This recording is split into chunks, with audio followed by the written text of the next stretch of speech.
You're listening to an Airwave Media Podcast. Feel like who art Ed? We'll try to slice it. Who art Ed? Mr. Wood art Ed me. Good. Either way, it's ambiguous. It works on so many levels. I know. That's off to a great start. Welcome to Who Arted, where we explore visual arts in an audio medium. I'm your host, Kyle Wood, and today we're going to be looking at Frank Lloyd Wright. Frank Lloyd Wright is probably one of the most famous American architects. He is associated with the prairie style and architecture in the Midwest specifically. Unsurprisingly, he came from the Midwest. He was born June 8th, 1867, in Wisconsin.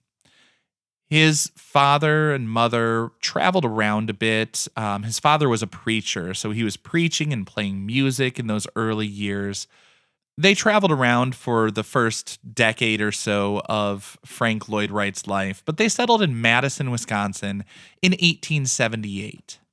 In 1885, his parents actually divorced, which was relatively rare for the time. Because they were strained financially, Frank Lloyd Wright worked his way through college. He studied engineering and worked for the dean of the University of Wisconsin. 1887, he left Madison for Chicago, where he went to work for Adler and Sullivan. He actually worked directly under Louis Sullivan for 6 years. When Wright got married in 1889, he wanted to build his first home in Oak Park, a beautiful suburb just outside the city proper. He negotiated with Sullivan, who loaned him the money, with the agreement that he would have to work for him for 5 years. Unfortunately, things turned south, and Sullivan actually fired Frank Lloyd Wright in 1893. There are disputes as to why. Some say it was because Wright was working too much on his own commissions and side projects. Others say that Louis Sullivan was jealous of Wright's talent. It was a nasty breakup, but after this, Frank Lloyd Wright opened up his own firm and developed the prairie style. While they did have kind of an ugly breakup professionally, Frank Lloyd Wright did always look up to Louis Sullivan.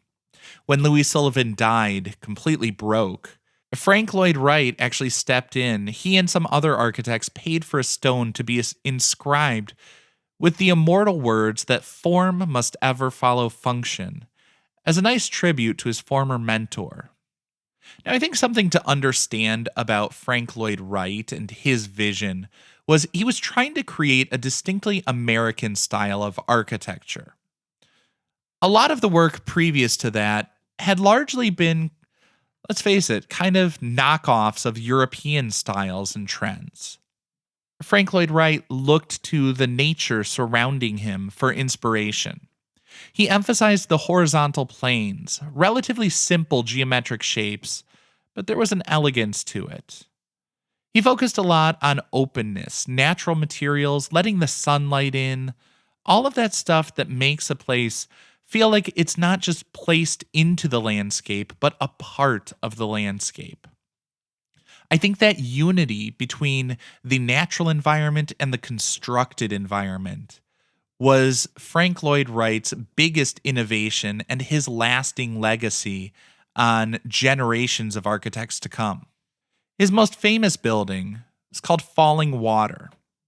It started off as basically like a summer home or a weekend retreat for the Kaufman family. It's since been turned over to the West Pennsylvania Conservancy, and it has been a museum open to the public since 1964. The Kaufman family loved nature, and Wright came up with this design of cantilevered terraces anchored into the natural stone of the mountain. And he used those stone elements throughout the construction, not just on the exterior, but also on the interior of the building. There's a lot of glass throughout to make the space feel light and open and to allow people inside to look out at the nature surrounding them. But he also brought the natural elements inside through stone flooring and wood trim and all of that sort of stuff that, again, makes this a house that is not on the hill or on anything. It is of the hill. The hill and house happier for each other. This concludes this week's episode of Who Arted, part of the Airwave Media Podcast Network. If you found this tolerable, please leave a rating or review on your favorite podcast app. You can find images of the work being discussed this week and every week on social media at Who Arted Podcast on Twitter, Instagram, and TikTok, and of course on the website whoartedpodcast.com. Podcast done.